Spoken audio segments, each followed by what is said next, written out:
Bienvenue à toutes et à tous. Bienvenue dans ce troisième chapitre de notre cours, le procédé agroalimentaire. Alors aujourd'hui, nous allons explorer un thème clé qui joue un rôle central dans l'industrie agroalimentaire, le génie de la réaction. Avant de commencer, je vous invite à vous concentrer sur les notions abordées et prendre des notes pour bien suivre le contenu. Passons sans plus attendre à l'introduction de ce chapitre.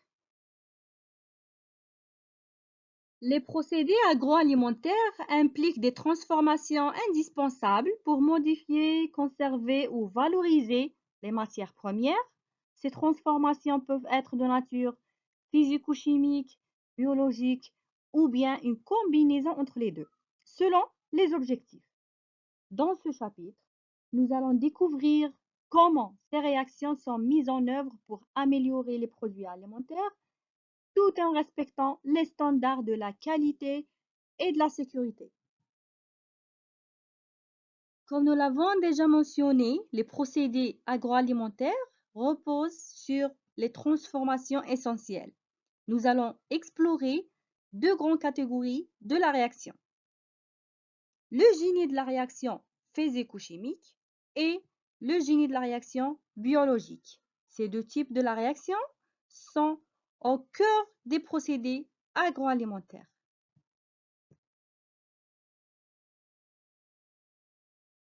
Commençons par le génie de la réaction physico-chimique. Il s'agit d'étudier et de maîtriser les transformations qui reposent sur des phénomènes physiques et chimiques.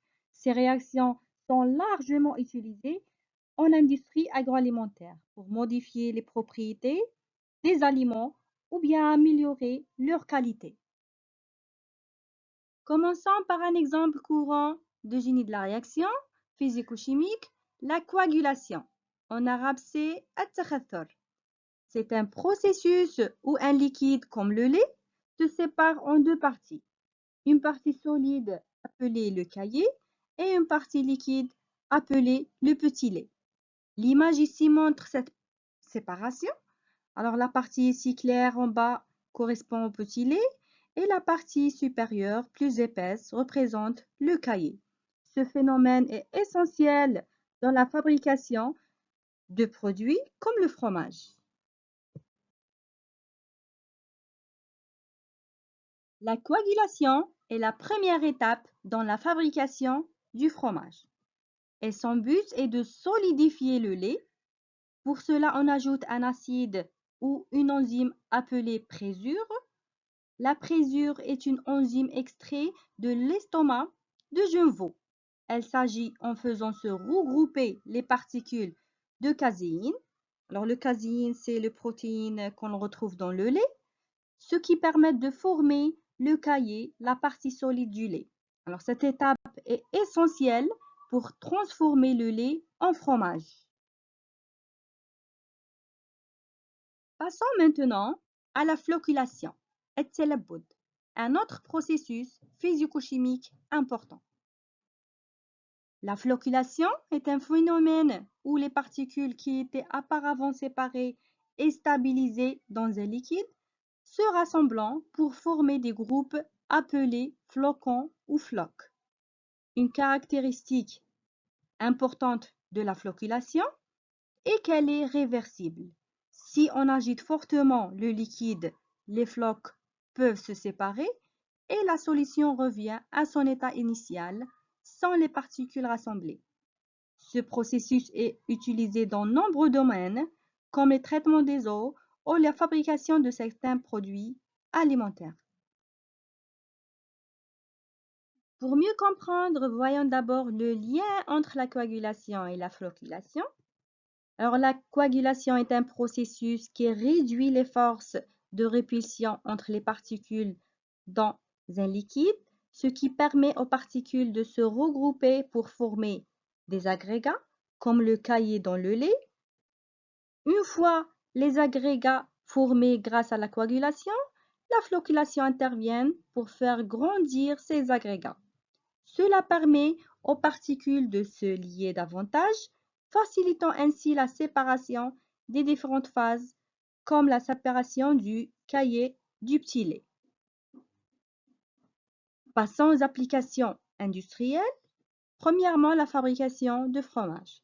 Alors, lors de la fabrication du fromage, la coagulation est utilisée pour séparer la caséine. On a déjà parlé de la caséine, c'est le protéine du lait, et former le caillé qui est ensuite traité pour produire du fromage. Deuxièmement, clarification de boissons. Dans la fabrication de certaines boissons comme les jus, alors la flocculation est utilisée pour éliminer les impuretés et rendre la boisson plus claire. Ces deux processus de la coagulation et la flocculation sont largement utilisés dans l'industrie agroalimentaire pour toujours améliorer la qualité des produits et faciliter leur transformation. Passons maintenant à un autre phénomène clé dans l'industrie alimentaire, la gélification. Mais qu'est-ce que la gélification? C'est un processus où un liquide se transforme en gel. Le gel, c'est un état intermédiaire entre le liquide et le solide. Ce processus se repose sur l'association de macromolécules comme les protéines ou bien les glucides qui ont la capacité de capter de l'eau. Lorsque ces macromolécules se lient entre elles, elles forment un réseau qui emprisonne de l'eau, créant ainsi une texture de gel. Alors, ce phénomène est utilisé dans nombreux produits alimentaires comme les confitures ou les desserts gélifiés. Passons maintenant aux deux types de gels. Premièrement, les gels réversibles. Ces gels forment grâce à des liaisons faibles, ce qui signifie que leurs structures sont faciles à modifier. Par exemple, la gélatine est un gel réversible. La caractéristique principale de ces gels est qu'ils peuvent redevenir liquides si on change leur température. Cela signifie que si vous chauffez un gel réversible, il peut fondre et en le refroidissant, il retrouvera sa forme solide. Deuxièmement, les gels irréversibles. Contrairement aux gels réversibles, les gels irréversibles se forment avec des liaisons chimiques fortes, ce qui les rend beaucoup plus stables. Par exemple, les protéines du blanc d'œuf, du poisson ou du viande, ce sont des gels irréversibles. Ces gels restent solides même si la température change. En d'autres termes, une fois formé un gel irréversible ne peut pas revenir à l'état liquide, peu importe la température.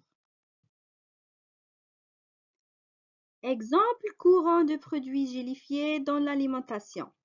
Dans l'alimentation, nous rencontrons souvent des produits qui subissent la gélification, comme le blanc d'œuf, les confitures et les sauces et les sirops. Ces produits, lorsqu'ils sont transformés, prennent une texture plus ferme ou plus visqueuse selon le type de gélification utilisé. Il existe également des produits riches en eau qui subissent un processus similaire tels que la viande, le poisson, ainsi que les fruits, les légumes. Ces aliments peuvent changer de texture en fonction de traitement, influençant ainsi leur consistance finale. Pourquoi c'est important? La gélification joue un rôle essentiel dans la texture et la structure des aliments. Elle contribue à l'aspect visuel des produits, mais aussi à leur goût et leurs sensations en bouche. Par exemple, dans une confiture, la gélification permet de transformer un liquide en une consistance solide ou gélifiée, qui rend le produit agréable à tartiner et en préservant les arômes. En résumé, la gélification est une technique cruciale qui modifie les aliments, leur donnant des caractéristiques spécifiques pour les rendre plus attrayants et plus agréables à consommer. Après avoir exploré les procédés physico-chimiques, nous allons aborder les réactions qui se produisent dans les systèmes biologiques. Le génie de la réaction biologique. Dans ce domaine, nous utilisons des micro-organismes ou des enzymes pour effectuer des transformations.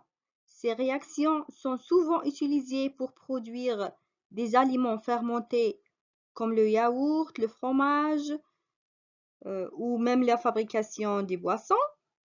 Alors, le génie de la réaction biologique repose donc sur des processus vivants pour modifier et transformer les matières premières. Il joue un rôle crucial dans nombreux produits agroalimentaires.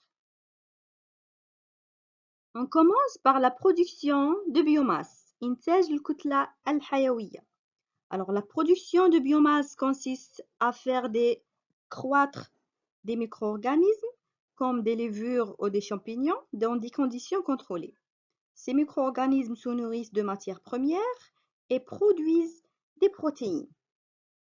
Ces protéines sont utilisées comme l'alimentation pour les animaux car elles sont riches en nutriments essentiels pour leur croissance. Ce type de protéines est appelé protéines unicellulaires. Puisque nous ne sommes pas des biologistes, j'essaie de mieux expliquer c'est quoi la biomasse. Alors, la production de la biomasse signifie faire grandir les micro-organismes comme les levures, les champignons. Ces micro-organismes sont cultivés dans des milieux riches en nutriments comme le sucre, les minéraux, etc. pour ce qu'ils multiplient rapidement. Que se passe-t-il?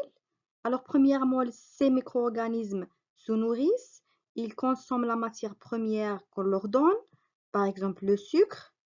Deuxièmement, ils grandissent et ils se multiplient. Cela forme une grande quantité de cellules microbiennes et c'est ça la biomasse. Troisièmement, on récolte cette biomasse. Alors, les cellules de micro-organismes contiennent beaucoup de protéines. Pourquoi parlons-on de protéines? Alors, les protéines sont une composante importante de ces cellules de micro-organismes. Une fois récoltée, cette biomasse, riche en protéines, peut être séchée et utilisée comme ingrédient pour fabriquer la nourriture pour les animaux, comme les poissons, les poulets, etc. Pour résumer, on peut dire que les micro-organismes sont cultivés, on récupère leur masse, c'est la biomasse, et cette biomasse est utilisée, ces protéines, pour l'alimentation animale. C'est une manière efficace de produire les protéines rapidement et à grande échelle. Parlons des substrats. De quoi nourrissent les micro-organismes? Alors, pour se développer et produire la biomasse, les micro-organismes ont besoin d'une source de nourriture qu'on appelle les substrats. Ces substrats doivent être riches en carbone car c'est l'un des éléments essentiels pour leur croissance. Voici deux exemples courants de substrats. Premièrement, le lactosérum. C'est quoi le lactosérum? C'est un liquide qui reste après la fabrication du fromage. Il contient un sucre appelé lactose qui est excellente source d'énergie pour les micro-organismes. Ainsi, au lieu de gaspiller ce sous-produit, on peut le réutiliser pour nourrir les micro-organismes. Alors, le deuxième exemple, c'est l'amidon ou bien le glucose. L'amidon qu'on trouve dans les céréales, comme le maïs, peut être transformé en glucose, un sucre très simple. Le glucose est facile à utiliser pour les micro-organismes qui s'en servent pour rapidement grandir. Ces substrats sont comme des repas pour les micro-organismes. Ils leur fournissent de l'énergie dont ils ont besoin pour fabriquer des protéines et produire de la biomasse. Passons aux applications et avantages de la biomasse. Alors, la biomasse offre plusieurs utilisations pratiques et bénéfices importants, notamment dans l'industrie agroalimentaire. Premièrement, alimentation animale. Les protéines produites par les micro-organismes sont utilisées comme complément alimentaire pour les animaux. Elles peuvent remplacer partiellement les protéines traditionnelles, comme celles issues des plantes ou des animaux. Cela permet de diversifier les sources de protéines et de réduire la pression sur les ressources agricoles. Deuxièmement, valorisation des déchets. Un grand avantage de ce processus est qu'il utilise des sous-produits ou des déchets, comme on a parlé de lactosérum, issu de la fabrication de fromage, et cela permet de réduire le gaspillage et de donner une seconde vie à ces matériaux, tout en étant écologique. On peut dire que ces procédés aident à produire les protéines de l'alimentation tout en protégeant de l'environnement grâce à une utilisation intelligente des ressources. Passons à la production de métabolites. إنتاج المستقبلات. Qu'est-ce qu'un métabolite primaire? Pour simplifier, imaginez une cellule fonctionne comme une petite usine. À l'intérieur de cette usine, de nombreuses réactions chimiques se produisent en continu pour que la cellule puisse vivre, grandir et reproduire. Ces réactions produisent des molécules qu'on appelle des métabolites. Parmi eux, il y a les métabolites primaires qui jouent un rôle fondamental. Les métabolites primaires sont comme des briques de construction. Ils sont essentiels à la croissance et au développement de tous les êtres vivants. Par exemple, les sucres, une source de l'énergie. Les acides aminés sont des éléments de base des protéines. Les nucléiques, qui participent à la formation de l'ADN et l'ARN. Alors, sans ces métabolites primaires, la cellule ne pourrait pas survivre ni construire les éléments nécessaires à son fonctionnement. Ils sont donc indispensables non seulement pour la cellule, mais aussi pour la vie en général. Pourquoi produit-on ces métabolites? Ces molécules, appelées métabolites, sont des outils indispensables dans notre vie quotidienne. Mais pourquoi sont-elles si utiles? Regardons cela en détail. Premièrement, dans l'alimentation. Pensez aux acides aminés comme des blocs de construction qui servent à fabriquer les protéines dans notre corps. Sans eux, notre corps ne pourrait pas fonctionner correctement. Aussi, on a les vitamines. Elles sont comme des petits aides qui nous maintiennent en bonne santé en renforçant par exemple nos défenses naturelles. Les polysaccharides, comme l'amidon, sont une source d'énergie importante que notre corps utilise pour fonctionner tout le long de la journée. Dans l'industrie aussi, imaginez les alcools comme des ingrédients de base qu'on utilise pour fabriquer plein de choses. Les produits de nettoyage, les parfums et même les peintures. Des acides organiques aident à conserver les aliments plus longtemps, comme les sauces, les boissons qui restent fraîches grâce à eux. Et on a aussi les nucléotides, sont des outils utilisés dans les laboratoires pour créer les médicaments ou d'autres produits technologiques. Et aussi pour l'énergie, avec la fermentation, on peut produire des carburants comme le bioéthanol. Ces carburants sont une alternative écologique aux énergies fossiles, ce qui aide à réduire la pollution. À la fin, on peut dire que ces métabolites, c'est comme fabriquer les outils spécifiques pour répondre à des besoins variés dans la nourriture, l'industrie, la santé ou encore de l'énergie. et surtout cela permet de trouver les solutions plus respectueuses pour l'environnement. Passons à la fermentation, التخمير. La fermentation est un processus naturel qui se produit lorsque les micro-organismes, comme les levures, transforment les substances organiques, généralement des sucres, comme le glucose, en énergie. Alors, ces processus se déroulent en absence d'oxygène et est essentiel pour de nombreux processus biologiques. Alors, pourquoi la fermentation est importante? Lors de la fermentation, les micro-organismes produisent de l'énergie, mais aussi d'autres substances, comme le gaz, par exemple le dioxyde de carbone, et des produits chimiques spécifiques. C'est ce que fait, on obtient certains effets que l'on voit dans des productions de pain et de yaourt. En industrie, la fermentation est utilisée pour, premièrement, la production de la biomasse. Par exemple, la fermentation permet de produire des levures utilisées dans la fabrication des pains, mais aussi de probiotiques qui sont bons pour notre digestion. Deuxièmement, fabriquer des biomolécules. Les micro-organismes peuvent être utilisés pour produire des substances importantes comme les enzymes, les antibiotiques et des acides aminés. Ces produits sont utilisés dans des médicaments, des produits alimentaires ou même des produits industriels. Exemple, si vous avez un pain gonflé dans le four, vous avez observé un exemple de la fermentation en action. Alors, qu'est-ce qui se passe?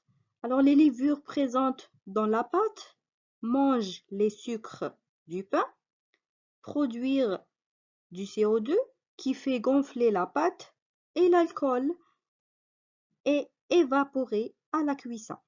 Cela rend le pain plus léger et savoureux.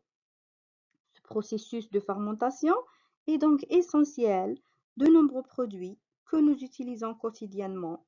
C'est un peu comme une recette biologique qui permet aux micro-organismes de transformer des matières premières en produits finis. Ensuite, en parlant des ferments. Alors, les ferments sont des micro-organismes tels que les bactéries, les levures et les moisissures qui jouent un rôle essentiel dans la fermentation. Ces micro-organismes sont responsables de la transformation des substrats, comme le sucre ou le lait, en produits finaux spécifiques en utilisant des processus biochimiques.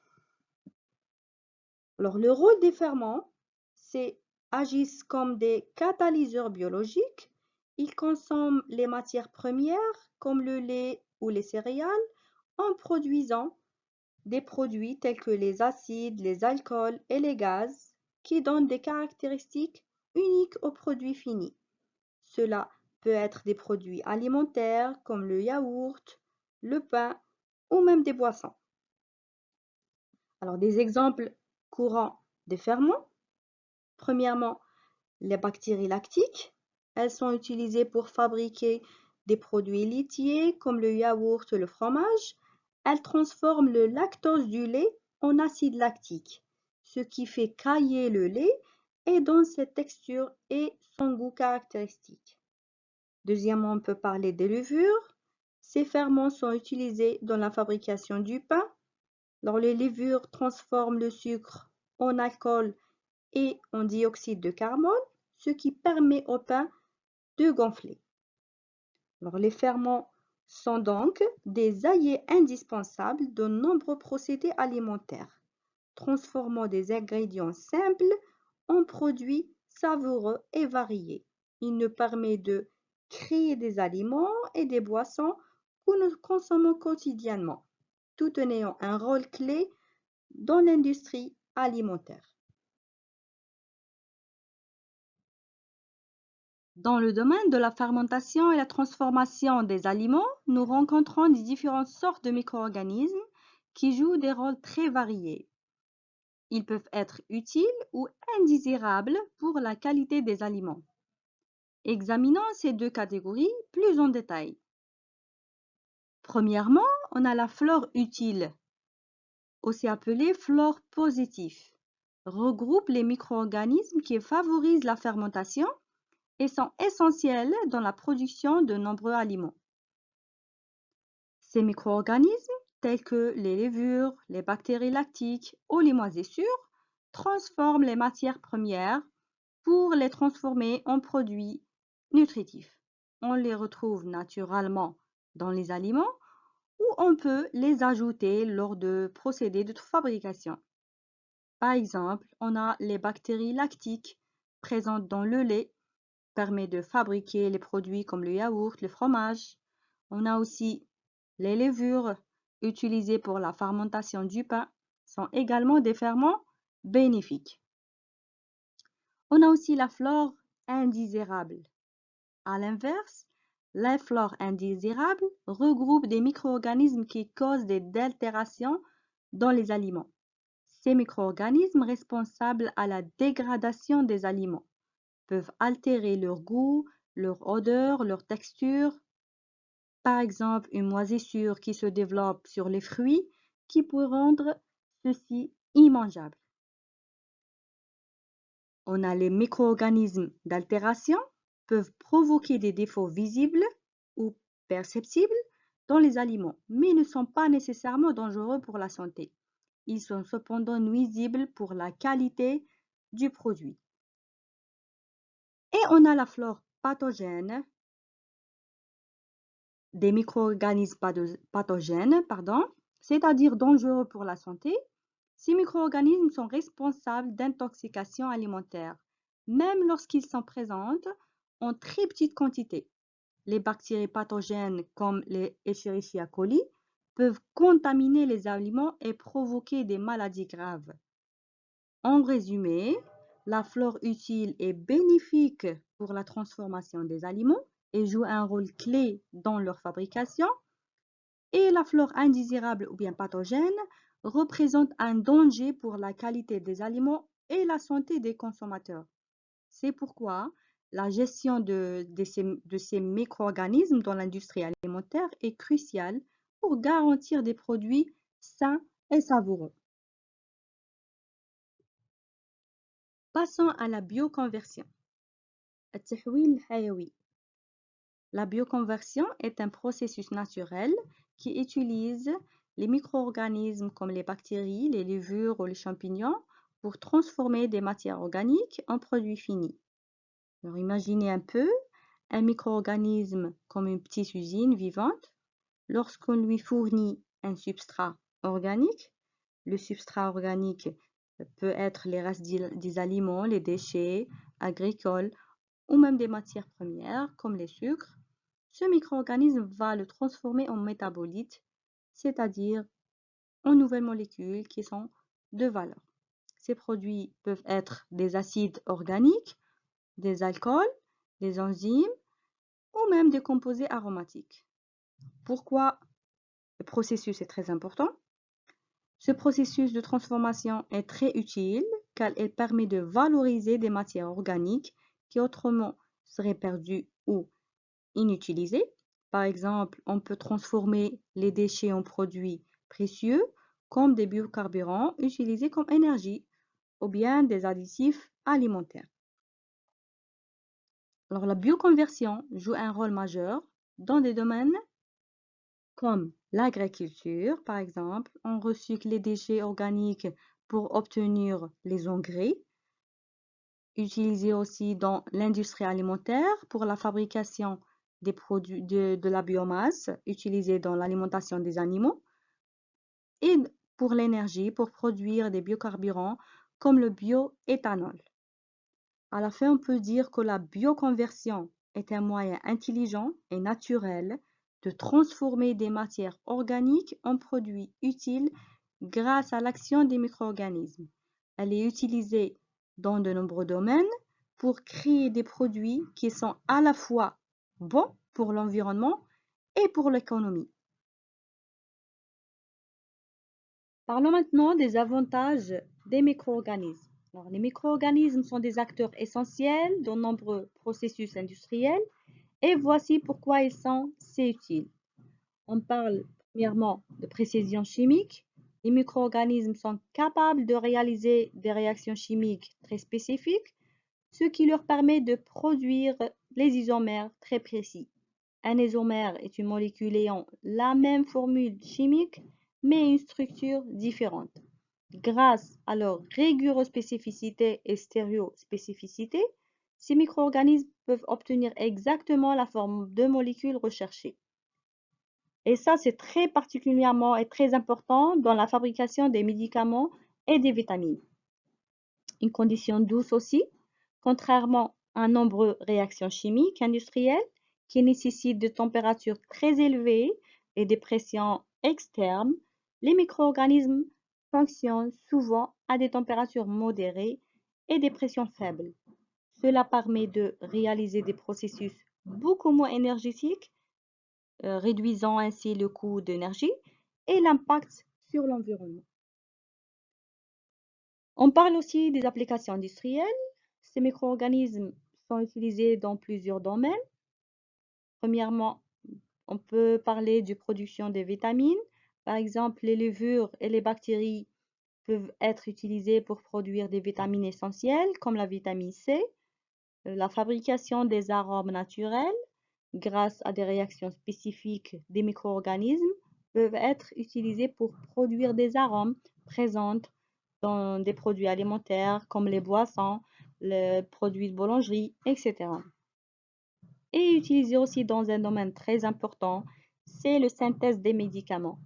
De nombreux médicaments comme les antibiotiques, les hormones, sont produits à l'aide de micro-organismes. Ces derniers réalisent des transformations chimiques complexes qui seraient difficiles, voire impossibles à réaliser par des méthodes industrielles. Pour conclure, on peut dire que ce chapitre met en lumière le rôle essentiel des réactions physico-chimiques et biologiques dans les procédés agroalimentaires, que ce soit la coagulation, la fermentation, bioconversion. Ces phénomènes naturels sont utilisés de manière maîtrisée pour transformer, conserver et valoriser les aliments.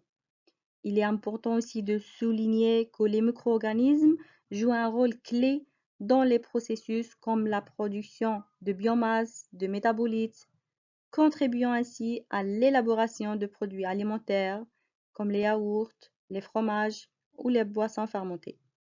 Enfin, le contrôle de ces processus est important et crucial pour garantir la qualité et la sécurité des produits que nous consommons au quotidien.